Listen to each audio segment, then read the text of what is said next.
My name's Polly Talon. I'm a program director for the John S. and James L. Knight Foundation.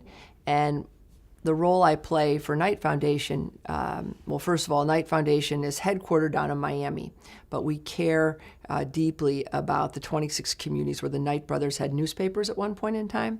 And so my responsibilities initially were multiple communities, and now I particularly focus on St. Paul. And so I'm kind of a one-person foundation in some ways, for the East St. Paul and the East Metro area, but I represent a much larger foundation down in Miami.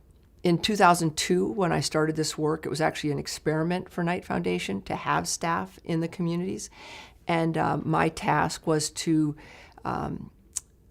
figure out what sort of larger investments Knight could make. We had been funding a lot of things, kind of broadly, shallow and broad.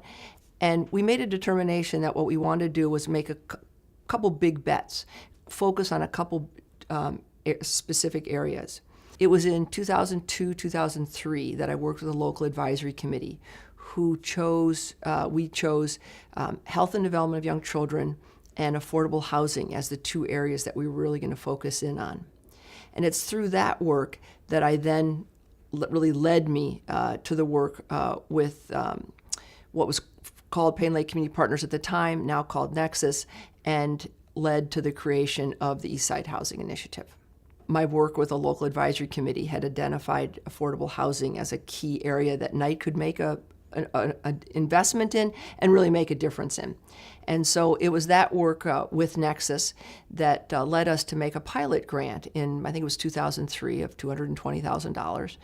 Which was to enable Nexus to provide some additional capacity, to do some re-granting, to support a lot of the players who were working in affordable housing and to really enable them to do more in affordable housing on the east side of St. Paul. Some of them may have been already working there, some have been working near there. This helped them focus on that.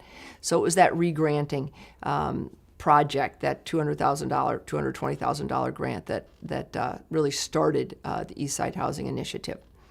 What we found out through that pilot grant was that there were a number of players working around affordable housing, kind of hovering around the east side or working directly on the east side, but they weren't working together. There was really an enormous sort of lack of coordination or knowledge even about what one another was doing.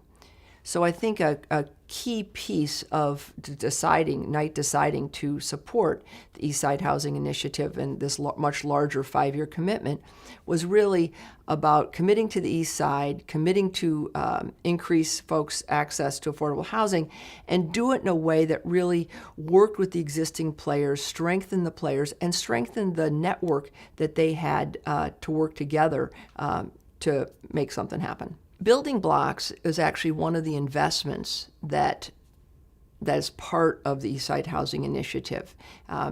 Eastside Housing Initiative supported a number of things over the last 5 years. I'd say the Building Blocks work is kind of emblematic of some of the best that ESHI has had to offer.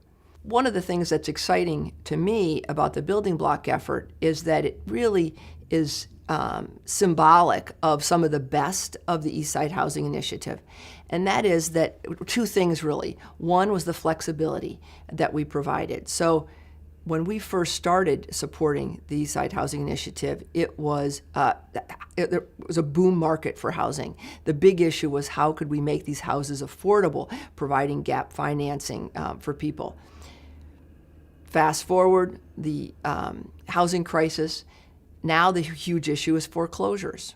So the Building Blocks really was an adaptation. It was now to focus on foreclosure.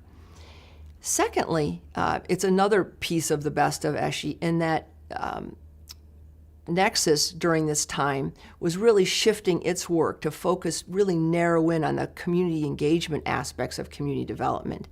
And Building Blocks is exactly that. It was really neighborhood residents, neighborhood leaders, nonprofits working in that area coming together to figure out what to do with this 20-block area of houses that were hit so hard by the foreclosure crisis.